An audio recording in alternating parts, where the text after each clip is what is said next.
Thanks for joining us for another edition of Take Two. I keep waiting for a week where there's nothing to talk about and it just won't happen. So here's a few things we're going to talk about.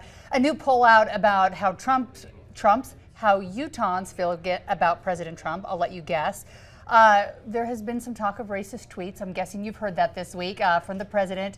A 9/11 bill that's gotten a lot of talk, federal minimum wage, homeless shelters are behind schedule, and many, many more. So let's start first with this poll that came out. Utah Policy did this with Y2 Analytics, and 53% of Utahns disapprove of the president. Are you surprised by this number, or is this realistically what you're thinking it should be?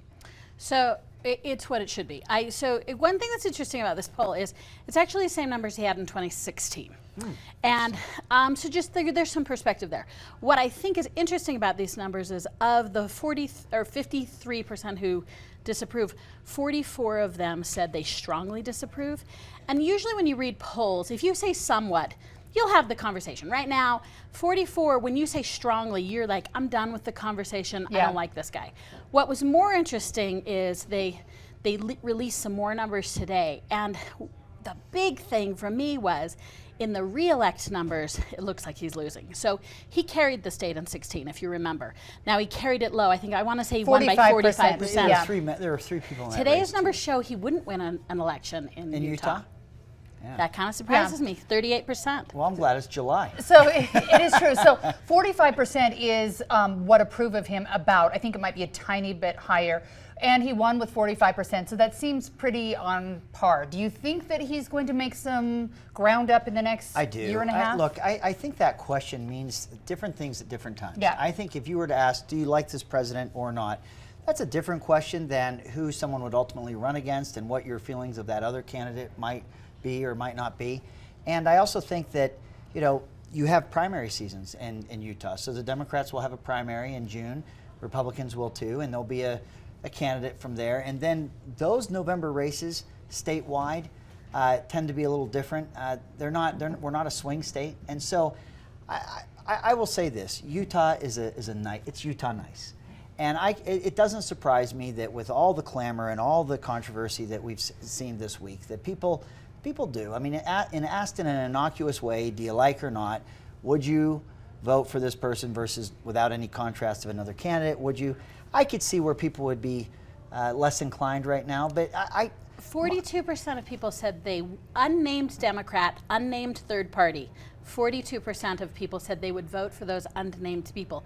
And that's after watching the current Democratic debate. Yeah. They said, so I think it's gonna be interesting. The other thing I wanna watch, which will be as interesting, so Congressional District 4 was at 50% no.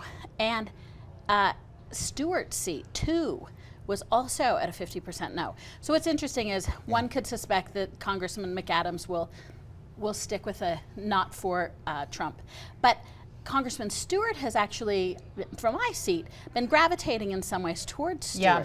He's now in a district, and you're right, point in time, right? But at this moment in time, 50% of his district says they don't approve of Trump. But I'd like to see the crosstabs. I mean, this is kind of wonking out politically, but those crosstabs are registered Republicans, unaffiliated. Unaffiliated are our largest voting group, but then registered Democrats. But in the primaries for each political party, I actually don't know if it's the case with the Democrat Party, but the Republicans, it's registered Republicans. A closed primary, correct. That crosstab will give you kind of a weather vane as things progress closer to a general election. Sure. But and one thing that I think that we saw in the last election, I said it then and I'll probably say it again this next time, is that there's a lot of people who don't like President Trump. They don't like the way he talks. They think he's nasty, but they like what he's doing, like passing and politically doing. And I think there's enough people that are willing to hold their breath, plug their nose, and just say, well, he'll get the Supreme Court picks I want, or he'll stick with this, even though I don't like him and I don't like the nastiness he creates around him. They vote for him in the end. Well, I will say broadly, his poll numbers, the Rasmussen poll that came out, his numbers went up from Monday till yesterday.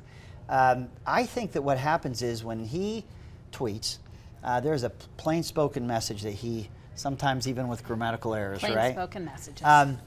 But what I think happens is when the narrative of that tweet becomes so shrill and it becomes so negative, I think there's a lot of people in this country that would read what he wrote and say, I'm not drawing the exact same conclusion. In fact, I think that they're getting a little bit out there. So if we're going there, was the president racist in his tweets? I actually don't. I think if you read what he said, and by the way, he wasn't saying send them back like you heard some of those chants in the most recent rally in North Carolina. I think he was saying, rough. look, if this country has not served you well, or you don't like this country, or you would want to change its form of government or be more socialist, go to the countries that you think that you could make a difference and do the things you want. That's what he was saying? I do. He did it in your heart. I honestly do. In I your really heart, do. Greg. In my heart, I do. And I'll tell you this. I think that the reason why I think that the chattering class that we are, and I'm part of this chattering class, I think we look at these things and we try to draw these conclusions, but I think the American people, when they hear the rhetoric get so inflammatory, I think it discredits the media. I think it discredits those who want to draw such draconian conclusions from what he wrote. I think that people read that and go, I just don't see that in what he wrote. So I think now, what would he I write wrote it? No, on but face I'd was say racist. I mean, yeah. I think racism you can judge, actions you can judge. What's in his heart, like Kellyanne Conway, I don't care what's in his heart, but racism you can judge. And on face, that was racist. Now, is he? I don't know, don't care.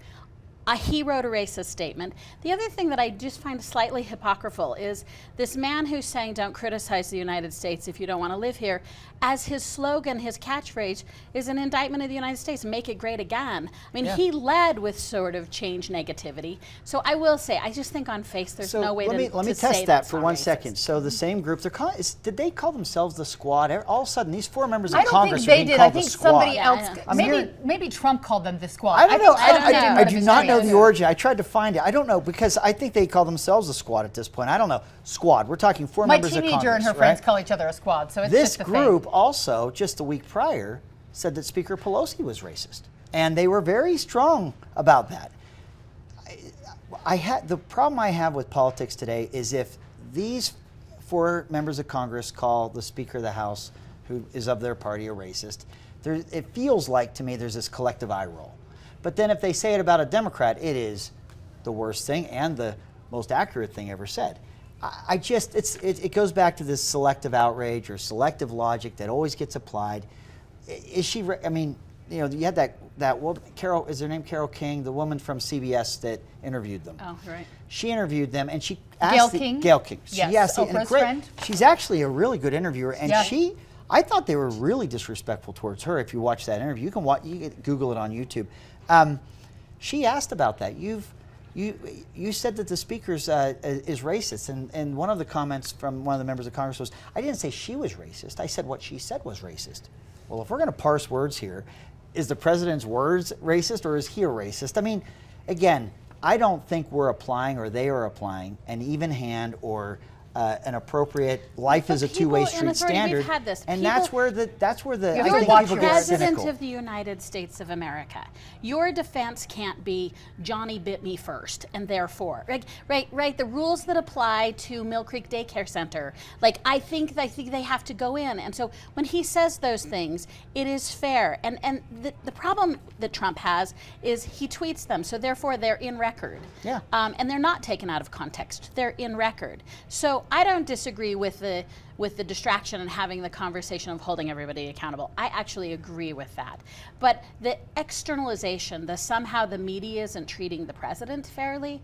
I just think I think these national narratives are not even, they don't even resemble each other. And let's not say that these are just people off the street you're polling. Sure. These are this is 435 members of Congress out of 300 million people. Okay, that is a pretty elect group of people making pretty important decisions, or should be, for this country. Even the people how they've ascended and been able to represent, I think, speaks well of this country, not negatively of this country. Their conduct, the words they use, the way they speak of people that are Jewish. I'm telling you, I could show you printed the things that are said that I have been taught as a child and believe today are anti-Semitic. So you're equally disturbed, though, by what Trump said but what and what the Squad What said. I'm saying is, I think that there has been harsher and more racist comments made by these members of Congress than what the president has tweeted. And I think you'd be surprised. I think many people that have read the tweet would not just immediately align in the category of this was a racist trope that he threw out there. One more for question everyone. for both of you on this issue, and then we're going to move along, because This is like a headache talking about them sometimes. So every time President Trump says something, I feel like as a reporter that I need to call our 6 members of Congress, our 2 senators, our 4 congressmen to have them react. At some point, do they just need to do their job and not have to react to every word he says? Or do they need to show the people who are voting for them where they stand every time he says this? They were reticent. Eventually, Senator Romney said something, and was it Stewart? There was one other. I am sorry that I'm forgetting. Sent out statements, but should they send out statements to say this was wrong? McAdams, that's what it was. Yes, thank you. Yeah. So should they say this is wrong, or should they not have to answer every time the president tweets? So I think it's both. I think they're compelled to respond when asked. I think that otherwise we look at them and say, oh, let me tell you what it means when they don't respond. Yeah. I do think there is some sense, and I am sympathetic to how the media guides this. And I think it's somewhat at the heart of what Greg is saying. So how do you, the tradition of the media is to give someone like the president attention. We have a unique president in which sometimes he's kind of riffing a little bit. Yeah. That's me being gentle.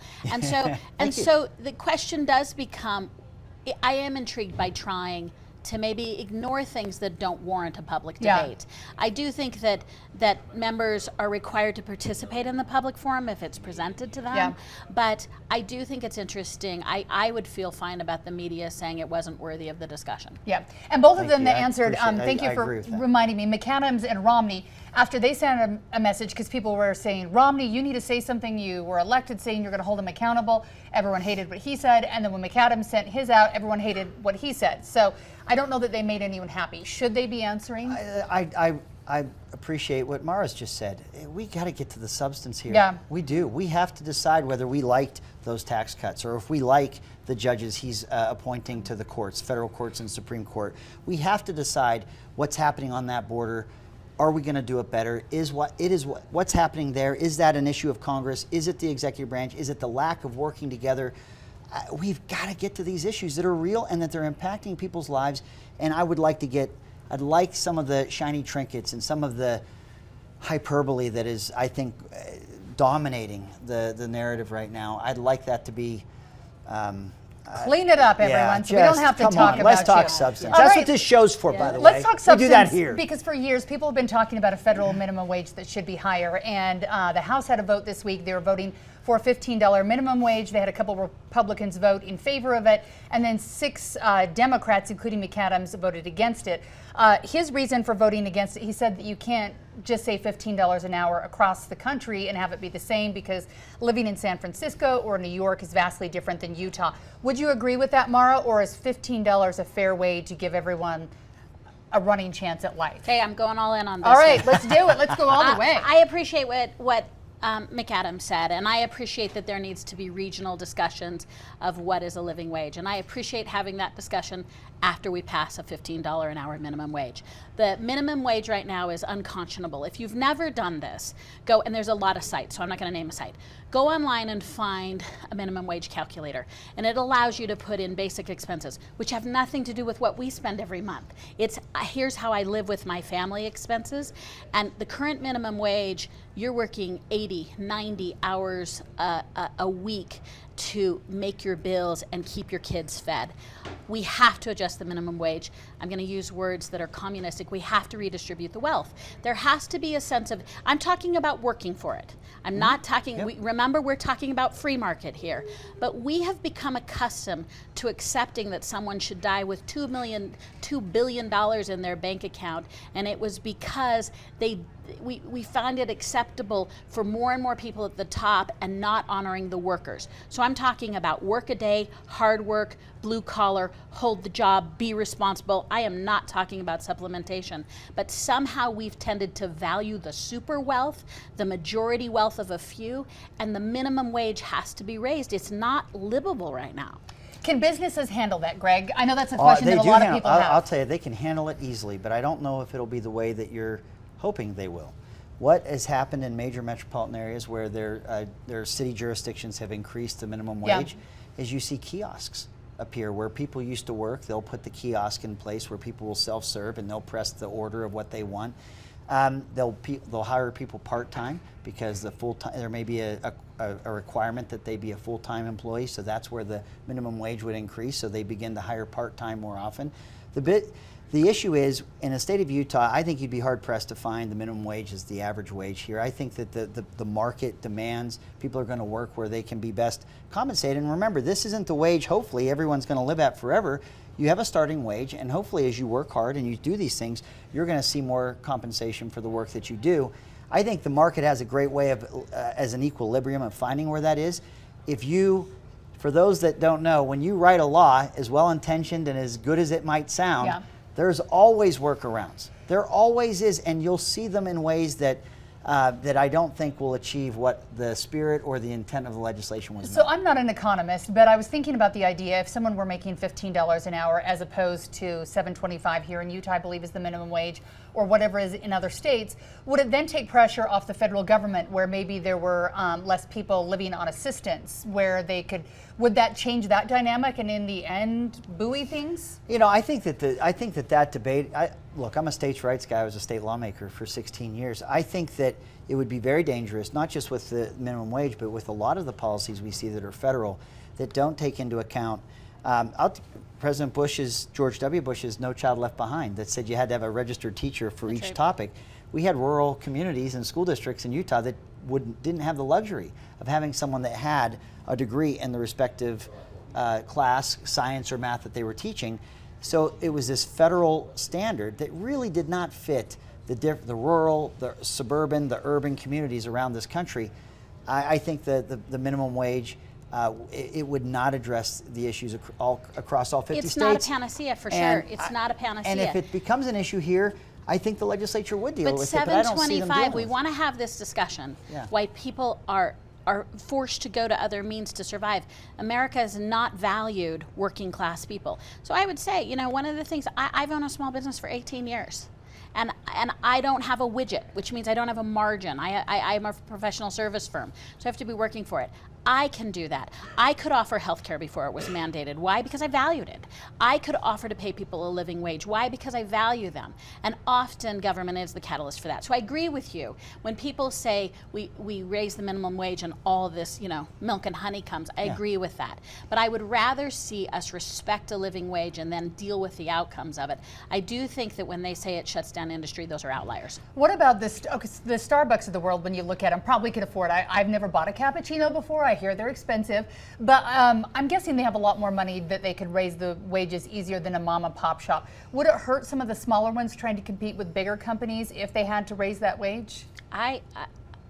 I've raised my wages, and it does cut into my profit margins. And am I still living a comfortable life and having my needs met? And relatively, am I still doing better than my employees? If I'm being honest, yes. So it's really about values, and it's really about respecting people's work, and it's about not building off of people who are in positions in which they can't advocate for themselves. And so which we've become such superheroes of the multi-billionaire instead of saying, yeah, you should. I love capitalism, but we also must respect at a fundamental those who work a hard day and should get respected for that work. And one of the big ways to respect people, ask a woman, is to pay them equally, pay them what they're worth. Let's just not get into the vicious cycle that we've seen so often, that we regulate something to the point where it's almost dead, and then we subsidize it. That's right. And then we start sending money to it so it doesn't nobody disappear. wants to see that. I just don't want to see that, because that's again, done with the best of intentions, but the regulatory climate can actually disrupt in a way that then you're told we need to subsidize to keep alive. So, speaking of the best of intentions, Greg has wanted to talk about a topic for 3 weeks, and somehow I have pushed it to the side because we have not had time. It's a conspiracy. It is not a conspiracy, although this week I feel bad because now it's in the news this week, and you were talking scooped. about it 3 weeks ago. Yeah, it's all the talk now. I Now know. we're after the fact. So the homeless shelters, they're not going as planned, and right now they're asking for a bridge loan of $21 million right now to get things finished up, because they want to make sure they pay the contractors are there so they have a paycheck to take home to their families. So things are not going smoothly. What went wrong? You were part of this process. I'm frustrated. In December of 18, as I was leaving office, I could show you the plans and the trajectory. We were on schedule. We were on budget. We had the South Salt Lake Resource Center that was behind that we knew about. We had looked at value engineering for all of the sites in terms of what we would have to take out or try to find efficiencies so that we didn't go over budget. I worked very, very hard with President Niederhauser, with then Mayor Ben McAdams, with Lieutenant Governor Spencer Cox, and your respective staffs and infrastructure that you have in state, county, and even municipal governments, and with service providers. And I felt that things were on a very good track. We put in statute for a reason that June 30th, the road home, which is in downtown Salt Lake, the Rio Grande area, would close its doors, and that those 3 resource centers would be open and operational on July 1st. We are now July 19th. That deadline, it came and it disappeared. It was explained that whether a wet spring, construction overruns, or complications might have delayed it. But the sad reality is that there was providers chosen through an RFP and decided on in November of 2018. They did not, until just within this last week, had operational contracts or leases. That means that Catholic Community Services is unable to hire the 60 additional people they need until they have those contracts signed, so there's certainty. You have some of that step-up work that when I left and I looked at the graph that said these things would be done in the early part of the year, that fundamentally were not done. And they don't have one thing to do with weather, and they don't have one thing to do with construction. So my fear is, you saw the Senate president who retired this year. I retired this year. Mayor Ben McAdams is now a U.S. congressperson. So we the are no longer accountability's there. gone? You have our lieutenant governor there. You have Department of Workforce Services, which I know they are working as hard as they can. However, I fear that the attention, the focus, the hair on fire priority that this has to stay. We're at the end game here. This is the very end. This is where we have spent 5 years trying to get a new model, not just shelters, but resource centers that move people and help them get to self-reliance. This is the moment, this is the very window that should be happening, and what happens? They don't open. We don't have a new date, drop dead date of when everything will be in, and now we learn that there are overruns, large overruns. Is someone at fault, or does this stuff sometimes happen? I think, look, I would say that the state took a very strong leadership role, and I don't think that that same sense of urgency exists today. Draw from that whatever you'd like in terms of conclusion, but I do not think the sense of urgency remains as it once was, and I think there needs to be a refocus, and there needs to be that sense of urgency, because here's what we have. That date was important because we need to make sure this is a bed-for-bed transfer. And why in June or July 1? Because in the warmer months, we know those beds are lower. Yeah. You need to start getting people to self-reliance, so as the weather gets colder, we're able to be able to help people in need more and more often. If you wait as the weather gets cold, and I looked at the Farmer's Almanac, it turns out you got days in October that are cold. Right. You have frost hitting at the end of October, so we're not talking December. When those days start to get cold and people need somewhere to stay, if your number of people in need is larger than the resource centers can accommodate, you will not close the road home. Because it would be inhumane to do that. You will lose these opportunities, and you will just simply backfill what we have. That cannot happen. I don't believe it will, but we have to be laser focused on that and not allow that to be the case. So how do we do that? Any ideas here? So, I mean, I will say, Greg covered the issue well and completely, and it's really high stakes. So one of it, we've got to infuse the stakes back into it. The failure of this is worse than the problem that it was trying to solve.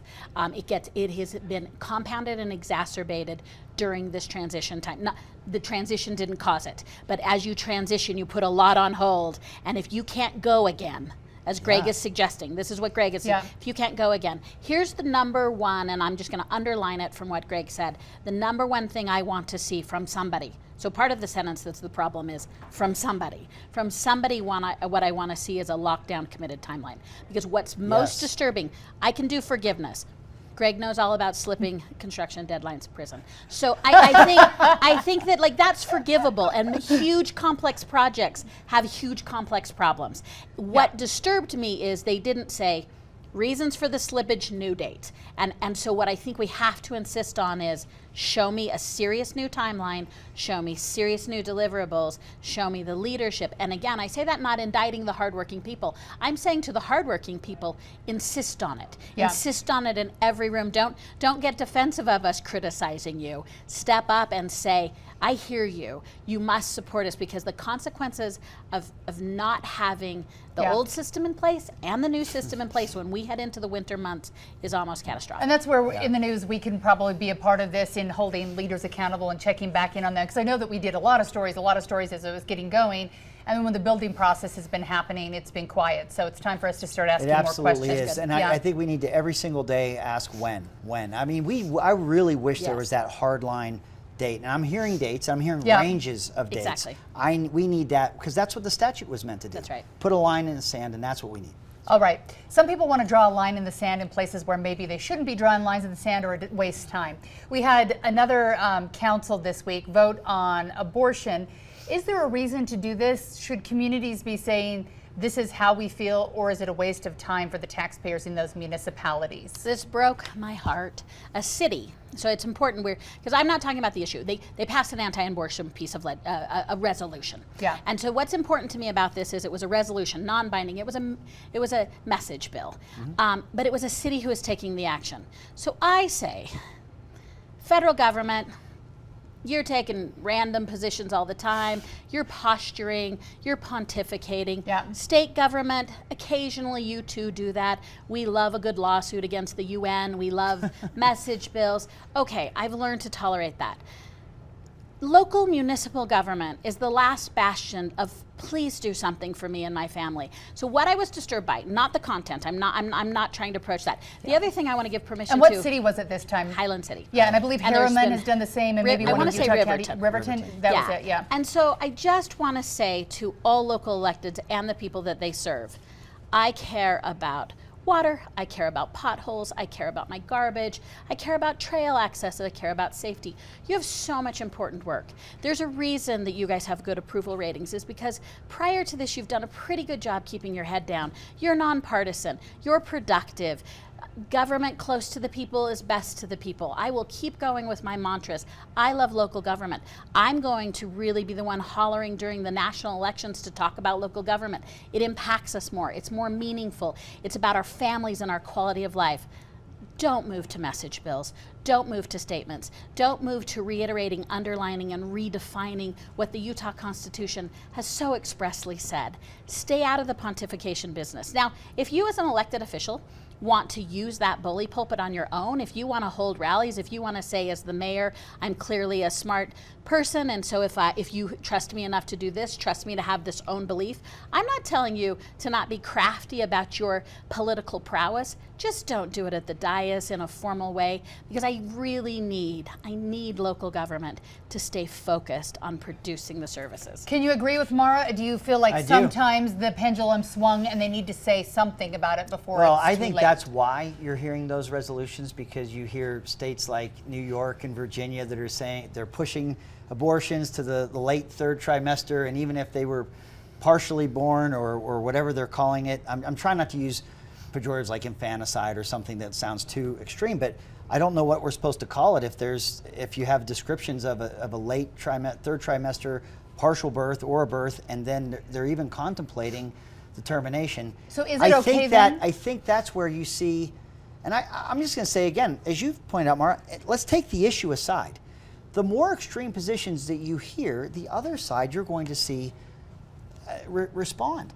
I worry about that in gun issues, right to bear arms. If I see someone who wants to, there was a video of a person that took some, I don't know, machine gun or something into a Sears on their back, and I thought that could be a gun control advocate, because that image is so Stark. Crazy that it would easily allow people to not want to see people have guns if you see that image. Yeah. So, and that was, so my point is, we got to be, the more something gets extreme, you're going to start to see other issues happen. Now, what if, instead of it being a right of center issue of abortion or pro-life, it was lands, federal lands? We want, as cities, to have a resolution that says we want more of those lands, or we want the national monument to be bigger, not smaller. Would Democrats be saying, hey, don't think about those things. Stay to the job at hand and the local issues at hand, or would they So be I okay will with be. that? I will be telling them to Yeah. stay. Now, here's my exception to the rule. There are things that, and lands, not in general, not federal lands, but if it's talking about Utah open lands, maybe there is, Or so lands in their anything the leaks jurisdiction. of cities and towns, Okay. anything that, there's a reason, I should be clear, there is a reason for local government to petition the state government. That's not what this was. This was, there's no jurisdictional Right. authority for a local person. There's frankly not as much jurisdictional authority on the state level. So this was a pure meshes bill. I'm not judging the message of it. It was orchestrated by an outside group, good for them for having a strategy, but they're systematically seem to be picking off cities to make judgments. So And I yeah. know your argument needs to be, but what if the other side does it? I'm saying then the other side shouldn't do it, because local government works, Greg. Yes, Let I us agree. not I mess agree. it up with these random I was just trying to think of one that would be left of center That to you- put that like you as a could get her federal issue. behind. Well, just something that's Let's federal go that down on cities gun wouldn't control, have because as much. as I remember, wait Yeah. a minute. Oh, that's right. The state legislature told local jurisdictions that they were not allowed to opine Yeah, we on do gun have laws. we do, Oh, that's well, right. We do That's have an a example of a consistently applied local law issue across the state, because it would be very hard to know each state's jurisdiction's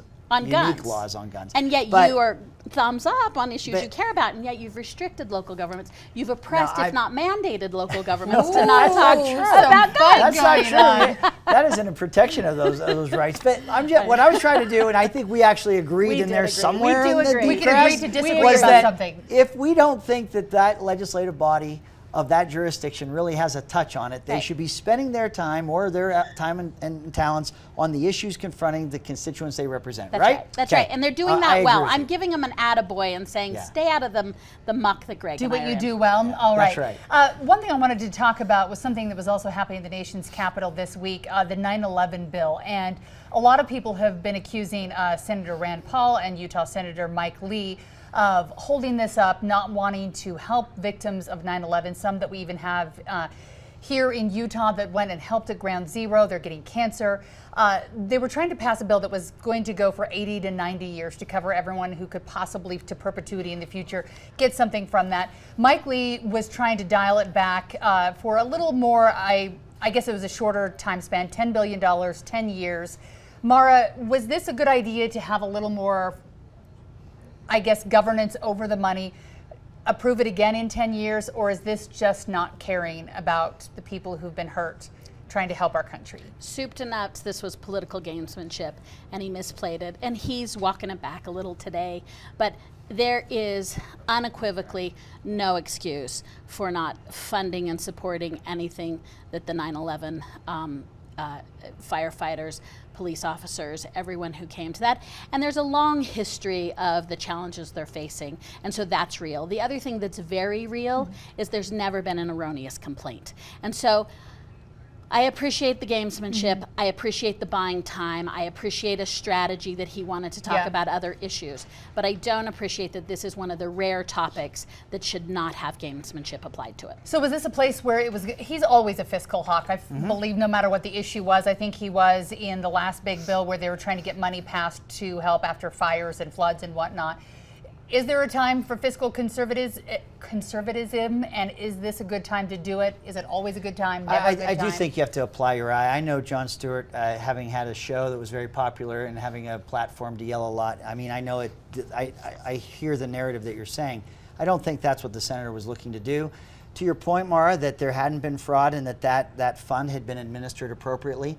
I think it was the opinion of some that these new dollars were not mirroring or taking the attention towards fraud or abuse that could happen. And so there were some amendments not to withhold anything from these firefighters or those that would need this Yeah. fund, but how do they structure it in a way where they have as much confidence in the money going forward as the fund had up until then. And so I believe, and I think it's the case that, and I think it's been reported, that the senator was ready to vote on that, even the day in which those amendments or those guardrails were sought to be put around those dollars.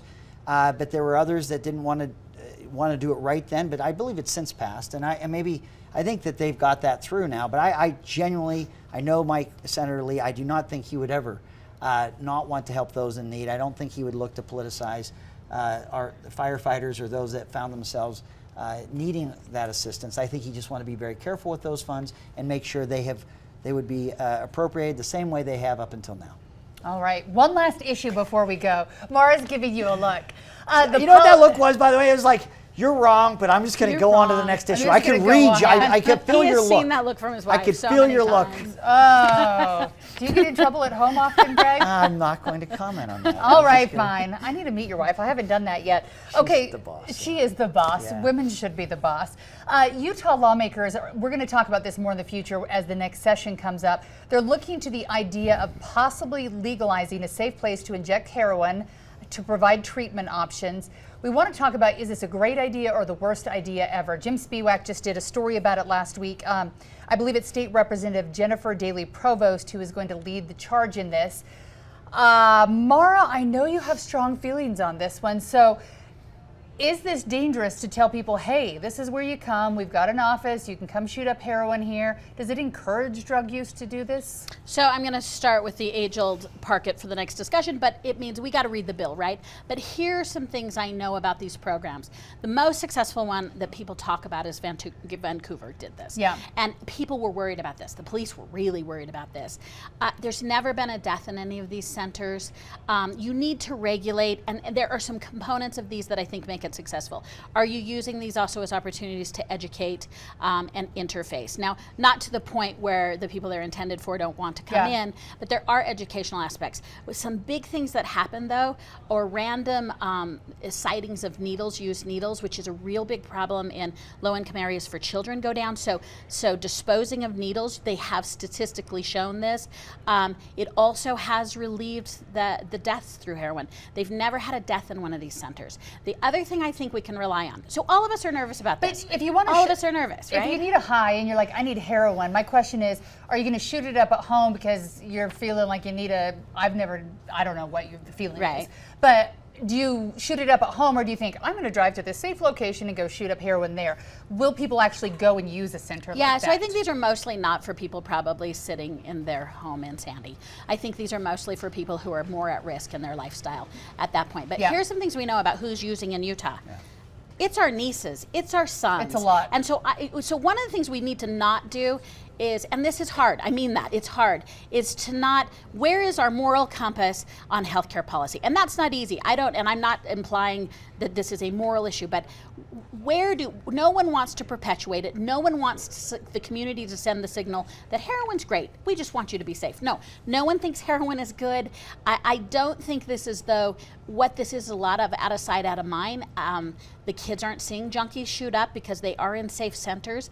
I think it is about saving lives. I do think it decreases. The other thing that I think is so critical about this issue is we don't have to guess. We do have programs that have tried it, and I'm sure they've learned things, and I'm sure they've failed. So one thing is, we're not experimental when we do this. And because of those things, because it's not experimental, because they've shown that it saves lives, because I think it affects particularly kids in questionable environments, taking the used needles and taking the risk of infectious diseases. Because of that, all I'm saying is it's worthy of the discussion. It's worthy of not discarding it just because you're saying, well, I'm not going to perpetuate. But it's kind of a moral judgment, and again, about I don't want to be perceived as in any way condoning or this behavior. I think we're all there, but I think there's a lot of facts that we can look to that make this worthy of a discussion. Can Utah do this? I look at how hard the medical marijuana fight is, let alone making a safe place for people to shoot up heroin. Can the Utah legislature do something like that? Is it an idea that people could wrap their brains around, or does it tell people, hey, come shoot before I up, say it's absolutely cool. no, before I even go there, Yeah. what Maura said. So Vancouver, and I haven't read the study from Vancouver, but if we have best practices, and Vancouver is one of them, we need to learn what did they do that when Seattle tried has been a disaster. Many metropolitan areas have pointed to Vancouver or some community where it's worked, but these major metropolitan cities in the United States, it is not. The hardest part I have is what I saw when I was down there. And it's not the moral part of this, it's the legal part. Okay. It's, if we know that having drug paraphernalia is illegal, if we know that heroin dealing, heroin trafficking, heroin is illegal, how do we ask law enforcement to say, here's the place where you can use the paraphernalia that you're not supposed to have. If I caught you in a car, we'd arrest you for having it. It just becomes, I think, very difficult to enforce. And what I'm afraid about would happen is if you have an area where you allow what is now illegal to do, and that is to use heroin and to Should we shoot legalize it. heroin? No, I don't think so. So I'm going to tell you, look, we worked on medical cannabis hard enough. Heroin's a whole nother story. But if we have those safe places, I don't know how we still draw the distinction between what's legal, what's not. And what I'm afraid that does is it becomes a magnet for these cartels. Everybody, I think, forgets that in the summer of 17, we You know where had to sell. 2 competing So cartels here's some fighting things for that are market real. share.